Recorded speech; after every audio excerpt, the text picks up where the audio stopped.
মধ্যপ্রাচ্য ঘিরে নতুন ফন্দি আঁকছেন ট্রাম্প নেতানিয়াহু। 12টি পারমাণবিক বোমা তৈরি করতে পারে ইরান, জানিয়েছেন আইএইএ। যুদ্ধবিরতির আলোচনায় বাধা হয়ে দাঁড়াচ্ছেন নেতানিয়াহু, অভিযোগ হামাসের। গাজায় ইসরায়েলি হামলায় শিশুসহ নিহত 14। ট্রাম্পের হুমকির পর নেতানিয়াহুর দুর্নীতি মামলার শুনানি বাতিল।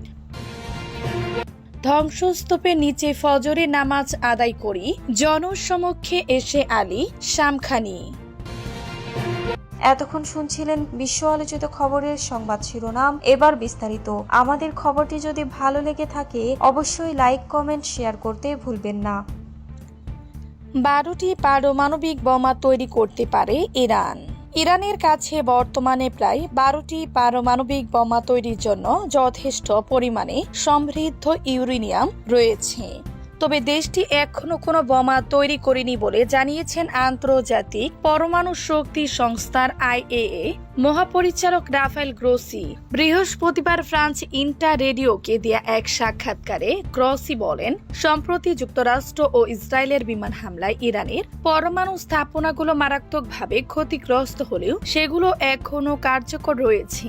তিনি বলেন, ইরানের পারমাণবিক কর্মসূচি ধ্বংস হয়ে গেছে এমন দাবি সঠিক নয়। তিনি নিশ্চিত করেছেন ফোর্দ ইউরেনিয়াম সমৃদ্ধকরণ কেন্দ্রে থাকা সেন্ট্রিফিউজগুলো অকেজো হয়ে গিয়েছে, তবে অন্যান্য স্থাপনা সম্পর্কে বিস্তারিত তথ্য জানাতে রাজি হননি। গ্রসি আরো বলেন, ইরানের সঙ্গে আন্তর্জাতিক সংস্থাটির সম্পর্কে টানাপোড়েন বেড়েছে। তিনি বলেন, ইরান এখন এজেন্টের নিরপেক্ষতা নিয়ে প্রশ্ন তুলছে। দুপক্ষের মধ্যে স্পষ্ট উত্তেজনা রয়েছে। গত 25 জুন ইরানের পার্লামেন্ট একটি বিল পাশ করেছে। এতে আইএইএ এর সঙ্গে সহযোগিতা স্থগিত করার পথ তৈরি করেছে। এ বিল গার্ডিয়ান কাউন্সিলের অনুমোদনের অপেক্ষায় আছে। এটি আইএইএ এর পরিদর্শনের জন্য সুপ্রিম ন্যাশনাল সিকিউরিটি কাউন্সিলের অনুমোদন বাধ্যতামূলক করবে। গাজায় ইসরায়েলি হামলায় শিশুসহ নিহত 14। ইসরায়েলের বিমান হামলা ও বন্দুকের গুলিতে গাজায় রবিবার 3 শিশুসহ 14 জন নিহত হয়েছে বলে জানিয়েছে যুদ্ধ বিধ্বস্ত বেসামরিক প্রতিরক্ষা সংস্থা। সংস্থাটির মুখপাত্র মাহমুদ বাশাল এএফপিকে বলেছেন, গাজার 4টি স্থানে বিমান হামলায় 13 জন ও একটি ত্রাণ বিতরণ কেন্দ্রের কাছে বন্দুক হামলায় 1 জন নিহত হন।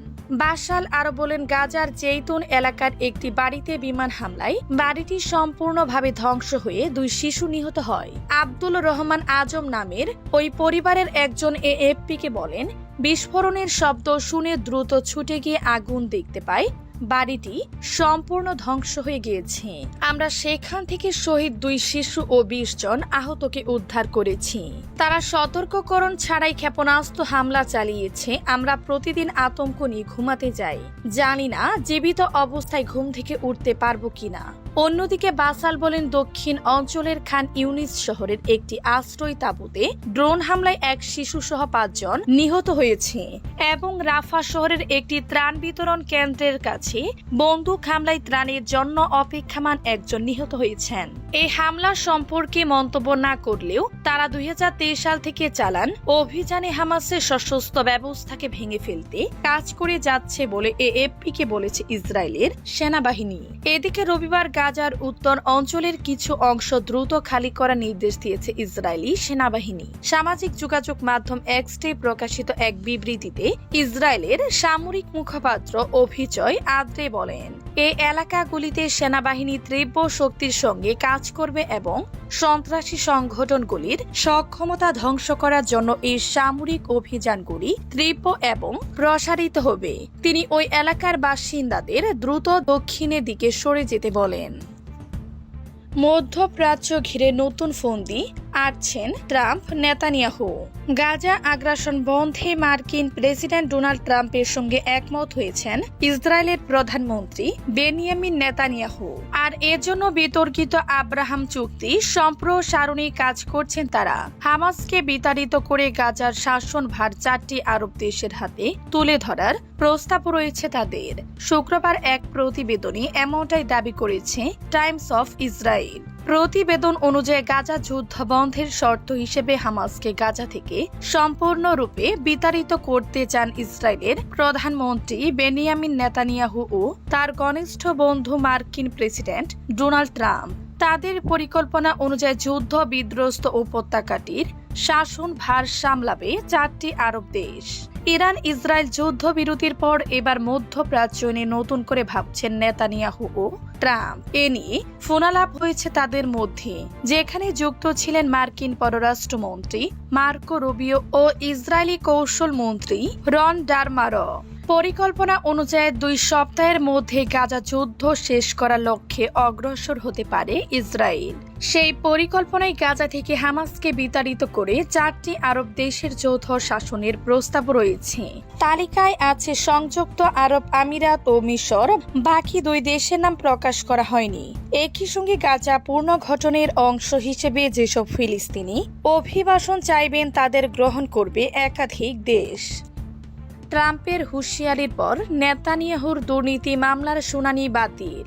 ইসরায়েলি প্রধানমন্ত্রী বেনিয়ামিন নেতানিয়াহুর বিরুদ্ধে দায়ের হওয়া দুর্নীতি মামলার শুনানি বাতিল করেছে জেরুজালেমের জেলা আদালত। কূটনৈতিক ও নিরাপত্তাজনিত কারণ দেখিয়ে শুনানি বাতিলের অনুরোধ জানিয়ে করা নেতানিয়াহুর আবেদন গ্রহণ করে আদালত এ রায় দেয়। এর আগে নেতানিয়াহুর শুনানি নিয়ে বিরূপ মন্তব্য করেন মার্কিন প্রেসিডেন্ট ডোনাল্ড ট্রাম্প। সামাজিক মাধ্যমে করা এক পোস্টে তিনি লিখিয়েছেন, নিয়ন্ত্রণহীন প্রসিকিউটররা যা করছে তা সম্পূর্ণ পাগলামি। তিনি আরো বলেন, যুক্তরাষ্ট্র যেহেতু ইসরায়েলকে বহু বিলিয়ন ডলারের সহায়তা দিয়েছে, তাই তারা এই ধরনের আচরণ মেনে নিবে না। সেই পোস্টের পর ট্রাম্পকে ধন্যবাদ জানান দুর্নীতি দায়ে অভিযুক্ত ইসরায়েলের প্রধানমন্ত্রী নেতানিয়াহু। ট্রাম্পের পোস্ট আদালতের শুনানি বাতিলের সিদ্ধান্তে প্রভাব ফেলেছে কিনা তা পরিষ্কার নয়। যুদ্ধবিরতির আলোচনায় বাধা হয়ে দাঁড়াচ্ছেন নেতানিয়াহু। অভিযোগ হামাসের। দখলদার ইসরায়েল এবং হামাসের মধ্যে যুদ্ধবিরতির আলোচনা শুরু হয়েছে। গাজা উপত্যকায় চলমান সংঘাতের ইতি টানতে দুপক্ষই চাপ দিচ্ছেন মার্কিন প্রেসিডেন্ট ডোনাল্ড ট্রাম্প। তবে বেশ কিছু অসম্ভব শর্ত জুড়ে দিয়ে ইসরায়েলি প্রধানমন্ত্রী যুদ্ধবিরতির আলোচনা ব্যাহত করেন হামাসের জ্যেষ্ঠ নেতা মাহমুদ মারদাবি।